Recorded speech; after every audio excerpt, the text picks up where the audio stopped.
तर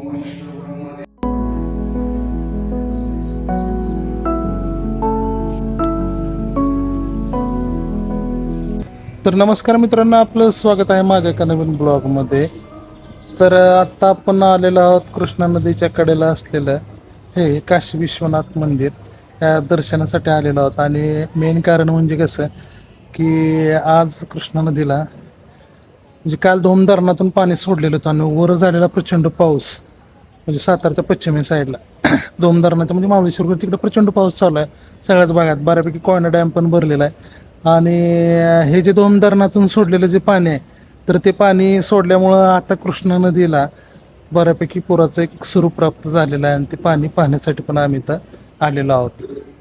तर चला जाऊया आता आपण ते पाणी बघायला.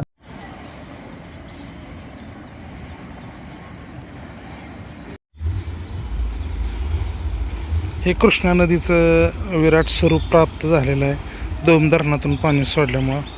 आणि कसं दिसत आहे पाणी प्रचंड बघा. ही समोरून आलेली आहे,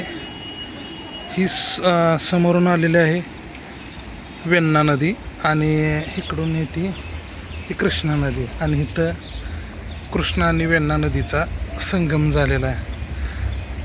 त्याच्यामुळं दोन्ही पाणी इथं मिक्स झाल्यानंतर वेण्णा नदी मला वाटतं कनेर धरणावरची वेण्णा नदी आहे. आणि कनेर धरणातून पण पाणी सोडलेलं आहे.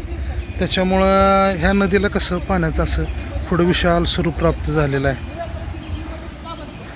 आणि तो पूल दिसत आहे तो सातारा सोलापूर हायवेचा ब्रिज दिसत आहे, पूल दिसत आहे बघा. हे पाण्याचं विशाल स्वरूप जबरदस्त.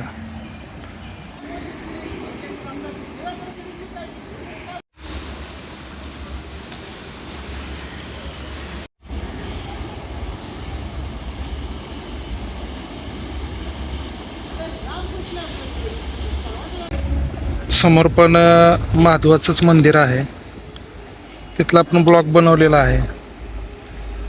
आणि कृष्णेचं पाणी आपल्या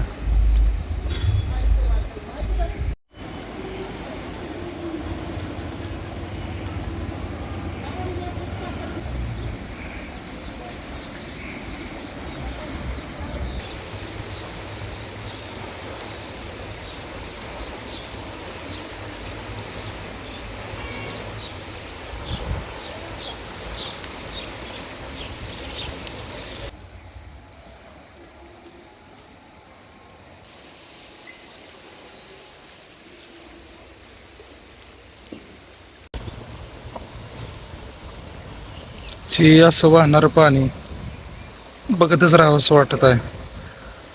कारण ही कृष्णा नदी कितीतरी लाखो शेतकऱ्यांचं कल्याण करत पुढं जाते. शेतीला पाणी पुरवठा, पिण्याच्या पाण्याची सोय.